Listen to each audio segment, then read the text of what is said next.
Good morning class, my name is Shaini Mukherjee.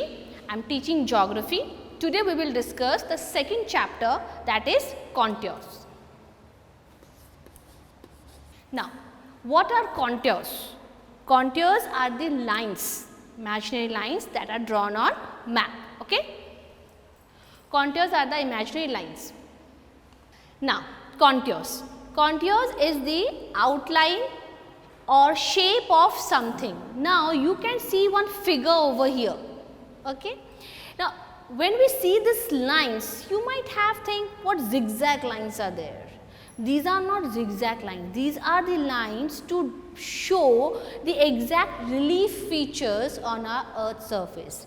In our last chapter, in the last chapter topographical maps, we have been discussed about the grid reference, the lines, the maps, physical, political, all these things. In that I have been emphasizing on a word called natural features. That means valleys, hills, mountains, each and everything. So, if you have to show certain things on a piece of a paper, we will take the help of this contour. So, in one line, if we have to wind up this contour is the outline or shape of something. Now, what would be something? Like hills, valleys, mountains, rivers, anything, whatever is on the natural feature, that is on this particular contour. I will explain this entire thing one by one. Now, contour comes from Italian word contourio, meaning to draw a line. Now, draw a line means a random line you can't draw. That you need a certain scales, which is precisely what you are doing when you trace contour of something. A road that contours a mountain follows along its edge, and a mattress that contours to your body adjusts to your shape. I will explain you with a diagram. For example, this is your mountains. We all draw the sceneries over there.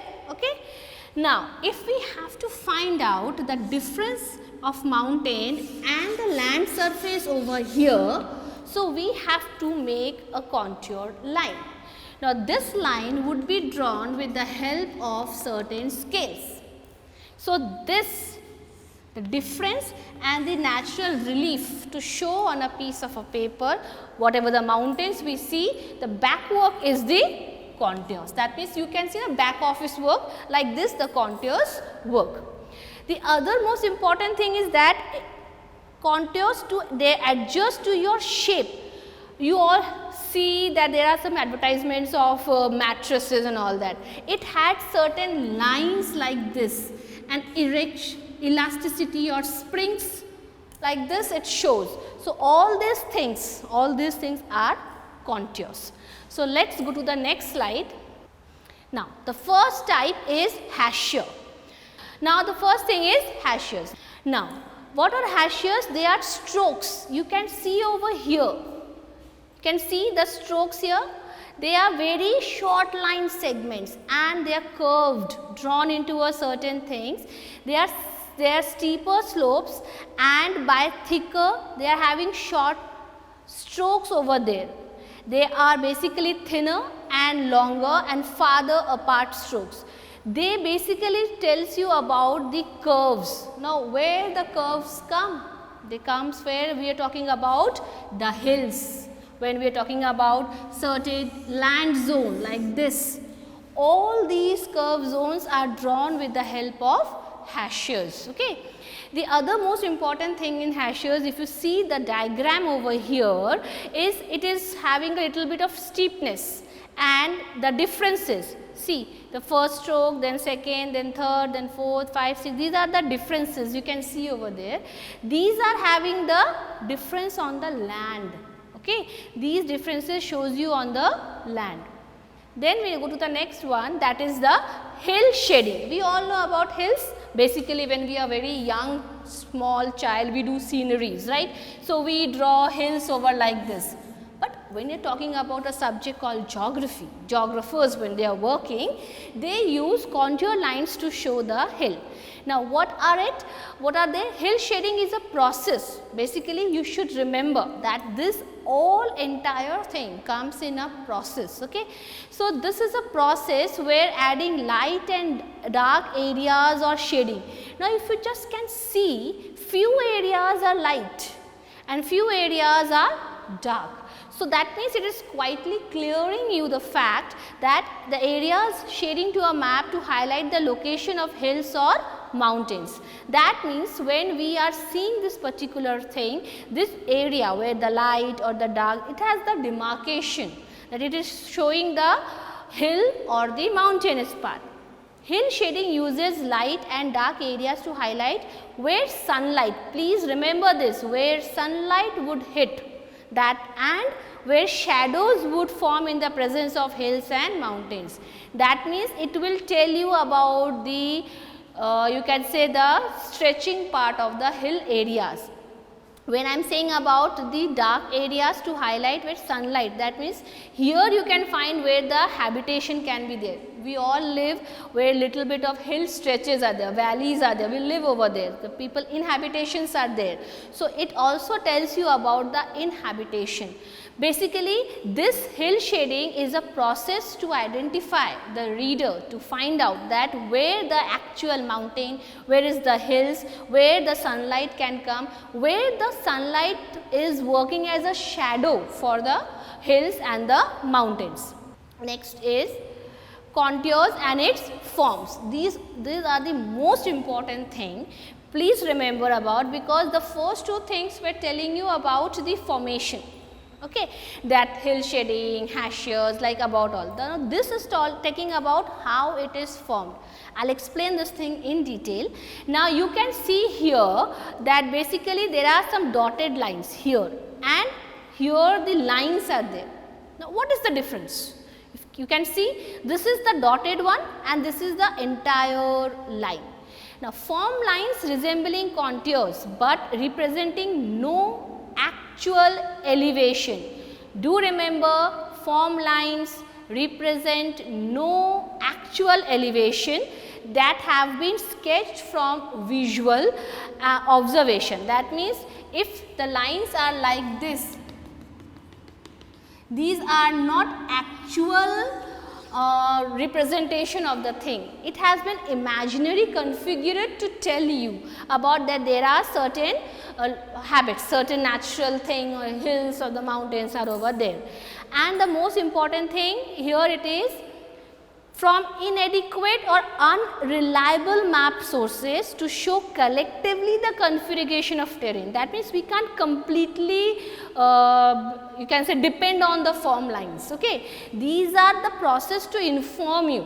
You can't be completely sure about it. There can be little bit of changes you will witness over there, you can find over there. The next is the vertical distance between the elevation represented by adjacent contour lines on map. These are most important thing. Now, if you can see, there is a difference. Now, somewhere the difference is this, somewhere the difference is this. You can locate that. The difference is not even, it is uneven. So, that is the main reason that it is having some unreliable sources. We can't confirmly sure about it. Whereas, in this you can see there is a complete contour interval given over there. You can see the interval differences over there. So, this is the exact figure you can see. Now, there are thick contours and thin contours. All these things help us to understand the contour forms. The most important thing about and the difference about here and here is this, that this shows you that how the contours are forming, and this will show you how the contour intervals are there. When you are supposed to draw certain contour lines that we will be going to discuss in further chapter, like conical hill and all that, watershed and everything. So, in that time, in that process, you will be able to understand that why these intervals are more important. That is the reason I am telling you the difference. Please make sure that these contour lines are having the intervals, whereas these lines are not having any interval over here. Okay.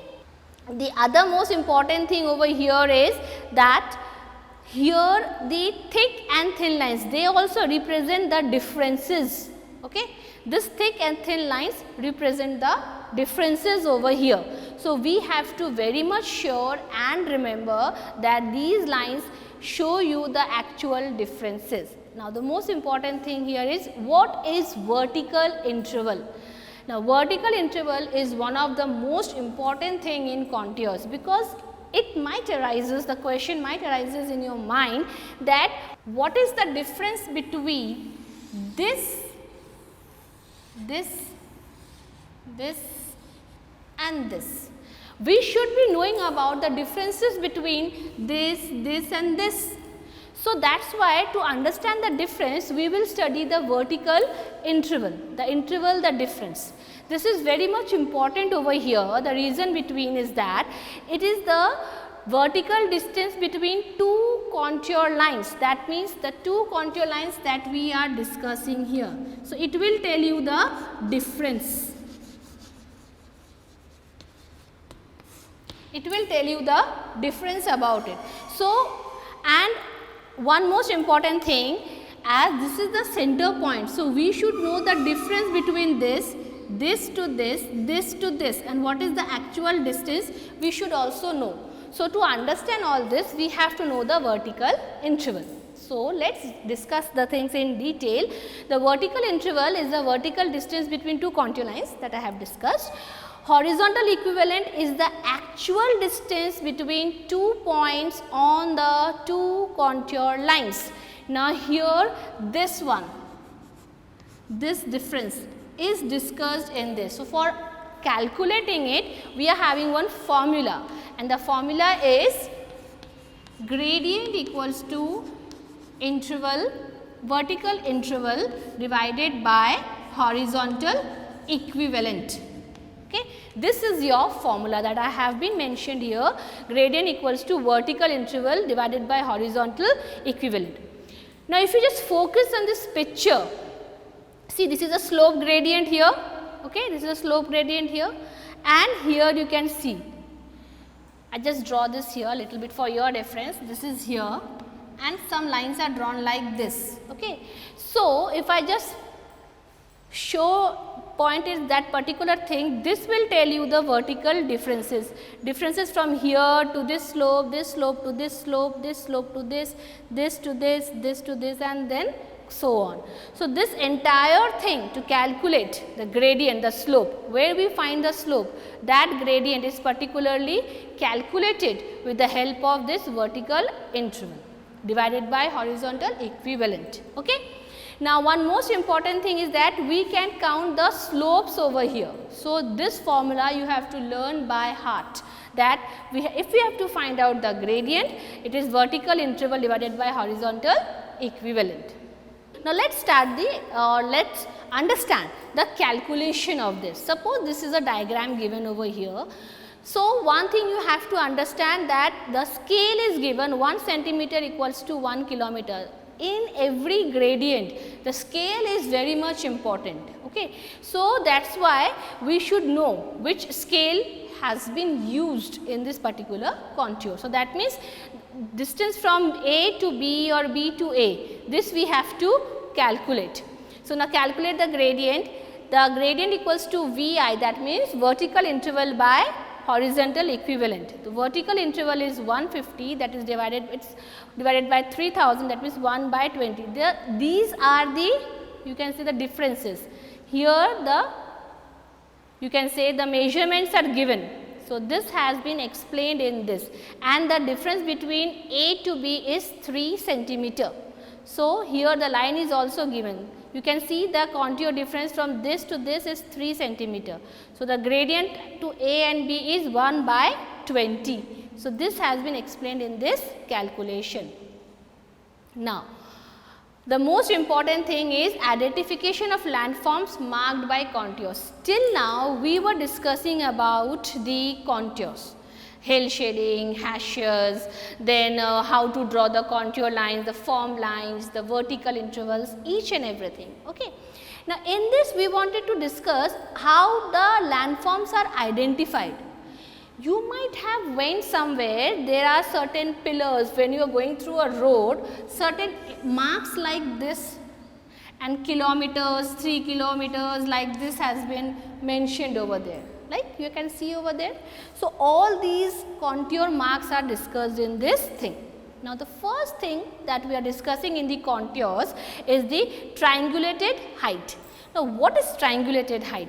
It is a height of a place which has been calculated with the help of a trigonometry represented by a small triangle. That means, in a map where the small triangle is given, it is telling you about the height, the distance of that particular place, the height of that particular place. The spot height of random places between contours shown with a dot. Now, with this diagram we can understand that, see, this triangle diagram 540.7, that means the spot height is represented by the dots and the triangulate height is this. Okay. So, that means that particular location, the spot height of that particular location is this 7 and the triangulated height is this 540. So, this is the way we can find out. Now, suppose the arrow is here. So, this point is 7.7, 7 is the spot height and the height of this entire is 540. So, to understand the distance, the height of a particular hill, valley or a mountain, we use this triangulated height contour landform process and also the spot height. Okay. Now, let us discuss in detail about the spot heights that I have discussed in my last word, that is the dot one. Now, you can see a spot height is an exact point on a map with an elevation recorded beside it that represents its height above a given. Now, you can see the exact height above the ground is measured and written on a map. You can see this one, these are the spotted heights. Now, you can find see this, you can triangulate it here, this triangulated part, and here the measurement is given 320. This 320 is shown here. Okay. So, that means it is clear that this spot height, this triangulated point has been shown with this spot height, and it will tell you the exact height also, exact measurement. Basically, we the geographers use this to make the readers to understand that what we have searched, what the particular location is about.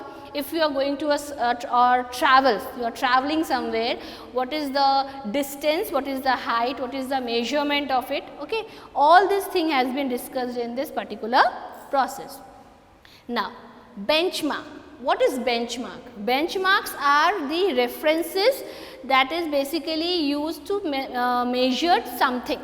Now, you can see the benchmarks in like this 3 kilometers, all these things are the benchmarks. That means you are traveling to a certain place, that place from point A to point B is having a distance of this much. So, that has been discussed through the benchmarks. The one most important thing is that in surveying, a benchmark, 2 words is a post or other permanent mark established at a known elevation is used as the basis for measuring. That means you will able to see all this. For example, this we are talking about kilometers and how many? 3. So, this type of benchmarks are also used to identify the locations, the landforms, the distances, each and everything. The next thing is relative height. We basically always discuss relative height in maths and all that. In geography also it is there. Okay. Relative height is a concept used in visual and artistic perspective where distant objects are portrayed. Basically, we show this relative height by a word called R, dotted R, and in that any digit can be used. That means that scales the distance. Okay.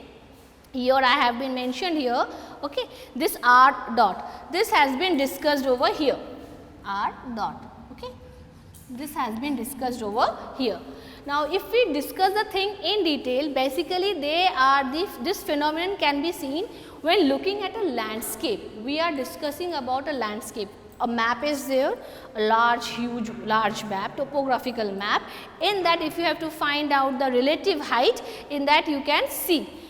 And the distant objects like trees, rocks, animals, like there are zoo or natural habitation animals are there, all these things are there. Basically, they are the distant appear to be smaller and higher than similar objects that are close up. Relative heights are always used to find out the relation of items that are closer, and What are those things? They are trees, rocks, animals, etc. Okay. So, these are the most important thing in the relative height. Let us begin with a very much important topic, that is contour diagrams. Now, till now what we have discussed is all about the lines, the scales, the measurement which we have drawn. Now, that form lines, the contour intervals that I have discussed in the third slide, now we are showing this through this particular diagram over here. Now, first is steep slope. When we say the word steep, what it means? That something is having like this type of steepness. Okay. A steep slope is the inclination of the land surface, and it is basically having a, you can say, environmental features. When we discuss something about the mountainous areas, the rock part, this steep part we are discussing here. Now, this steep part is also being drawn with the help of the contour lines. Clear? So, everything, whatever the natural features we see on our land, we see on our surface, that can be drawn with the help of the contour lines. But do remember, while we are drawing the contour lines, there should be a proper interval. Interval is decided by the map reader or map forming person, that what distance he is taking. The distance is of 50 or 100 or 150, that has to be understand before you are drawing certain thing. For that, the gradient interval is important. Okay. Now, the steep slope also works for the bedrock fractures, groundwater steep. What are bedrock fractures? Bedrock fractures means when there is certain division of land. Okay. So, they are particularly bedrocks. Groundwater steeps, that means the water bodies, all those. The most important thing, that it also talks about the shallow soil. That means you, apart from this concrete, you can talk about the soil part too. Because we all know soil is a form which can erode. We can't erode mountains, we can't erode hills, we can't erode other water bodies, but the soil is erodible. So, if a shallow soil can also be drawn with the contours, that means in that process the lines would be uneven. The lines can have a thick layer that I have discussed, the thick interval and the thin interval, that would be shown in the shallow soil, but that can also be drawn with the help of the contour diagram. So, it is very much important for us to understand. Now, one most important thing, if you can visualize it, see, there are certain scales given here. You can refer the book for that. So, in this case you can find there are certain difference. These are the interval differences over here. Now, similarly, see, there are certain lines drawn over here to match up the difference. Okay? This slope has been discussed. Now, this uneven lines will create this slope, this steep slope. That means, the first line from this to here, then this here, then this to this, then this till the end of the scale. When we will join this first point to till last point, this steep slope would be formed. So, by this we can draw the steep slope with the help of the contour diagram. The second is the gentle slope. When we are discussing the steep, we can see the differences. Now, the moment it is gentle, we can see the difference here. Okay? So, this gentle slope is also a type of a slope which is using for the countryside, and its gradient is very much important to know about 5 and 15%, and it discuss about the rainfall distribution. So, most important thing, and we can use this gentle slope in the Mediterranean countries. So, why Mediterranean countries? Because that particular location will help us to under this gentle slope. So, let us just brief of the topic which we have discussed till now. I have explained you the contours, the forming lines, the form lines, the vertical intervals, the hill shadings, the hachures, the steep slope, the gentle slope.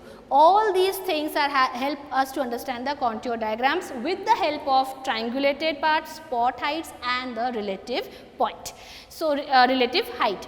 So, in case if you have any doubt, you can ask in it, and your homework for the session is that you go and find out the benchmarks in the atlas map, so that it will help you to understand and to read the maps. By this I am winding up my session. Any doubts, feel free to ask. Thank you.